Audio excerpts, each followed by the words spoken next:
Assalamualaikum warahmatullahi wabarakatuh. Bismillah wassalatu wassalamu ala rasulillah wa ba'd. Allahumma inna nas'aluka ilman nafi'a wa na'udzubika min ilmin la yanfa'. Saudaraku yang Allah muliakan, syariat berkurban adalah syariat yang sangat luar biasa.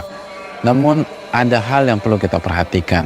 Jangan sampai kita gagal menangkap pesannya. Apa tujuan besarnya? Lihat kurusmallah ala ma razaqahum min bahimatil an'am.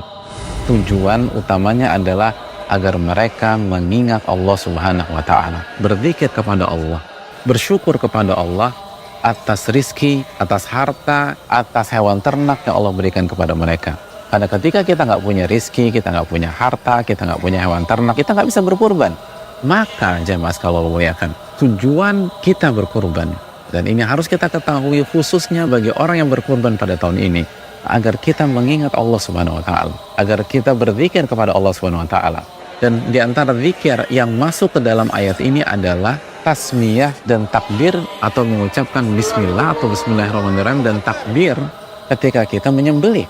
Dan apabila kita ingin ibadah kita bukan hanya sah tapi benar-benar maksimal, maka kita harus menghayati zikir bismillah kita hayati takbir kita harus senantiasa mengingat Allah Subhanahu wa Ta'ala, khususnya pada saat prosesnya berkurban.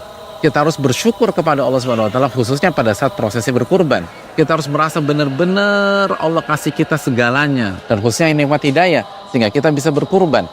Tanpa mengingat Allah Subhanahu wa Ta'ala, maka ibadah kurban akan menurun tingkat kualitasnya, dan penyembelihan bisa jadi seperti penyembelihan biasanya. Apabila kita ingin menyembelih sebagai sebuah syiar, sebagai sebuah ibadah, sebagai sebuah persembahan, maka menyembelihlah dengan mengingat Allah, menyembelihlah dengan berzikir kepada Allah, menyembelihlah dengan senantiasa bersyukur kepada Allah Subhanahu wa Ta'ala. Maka kita melakukan ibadah kurban dalam rangka berzikir, mengingat Allah dan mengingat nikmat-nikmat Allah Subhanahu wa Ta'ala, dan bersyukur atas itu semua. Aku qouli hadza. Assalamualaikum warahmatullahi wabarakatuh.